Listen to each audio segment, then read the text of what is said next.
ফ্লোরিডায় দুই বাংলাদেশি পিএইচডি শিক্ষার্থী হত্যাকাণ্ডের তদন্তে নতুন তথ্য সামনে এলো। প্রসিকিউটররা জানিয়েছেন, জামিল লিমনের শরীরে ধারালো অস্ত্র দিয়ে একাধিক আঘাতের চিহ্ন পাওয়া গেছে। পিঠের নিচের দিকে একটি গভীর ক্ষত পৌঁছে গিয়েছিল তার লিভার পর্যন্ত। এদিকে জিজ্ঞাসাবাদে বারবার গল্প পাল্টাচ্ছেন সন্দেহভাজন হিশাম আবু গারবিয়ে।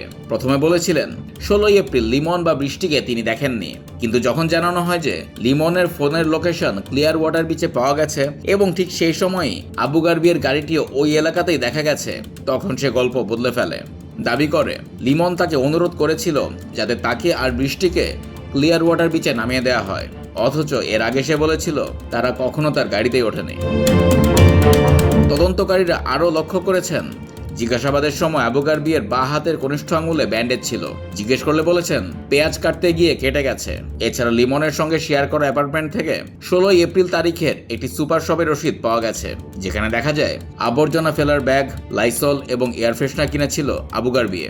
এসবকে খুনের আলামত মুছে ফেলার চেষ্টার প্রমাণ হিসেবে দেখা হচ্ছে।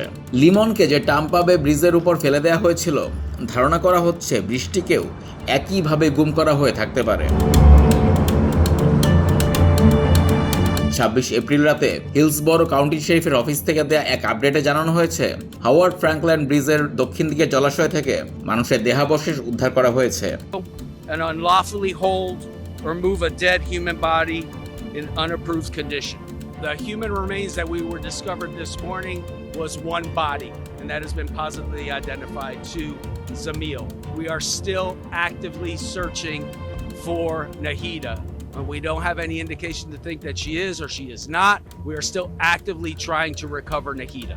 Right now, we don't have any inclination to think that he was working with anybody else. So the suspect, Hisham, was a roommate of Zamil. So that is where the connection lies. Nahida did not live on that property. Nahida lived on USF campus. So the connection is that the suspect, Hisham, and Zamil were roommates.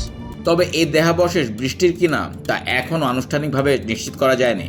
বৃষ্টির পরিবারকে এর আগে জানানো হয়েছে যে লিমনের সঙ্গে share করা অ্যাপার্টমেন্টে যে পরিমাণ রক্ত পাওয়া গেছে তাতে বৃষ্টি বেঁচে থাকার সম্ভাবনা খুবই ক্ষীণ। প্রসিকিউটর আবু গারবিয়েকে জামিনে মুক্তি না দেওয়ার আবেদন জানিয়েছেন। তাদের যুক্তি, এই অপরাধের নৃশংস প্রকৃতি প্রমাণ করে তাকে ছেড়ে দিলে সমাজের জন্য বিপদ তৈরি হবে।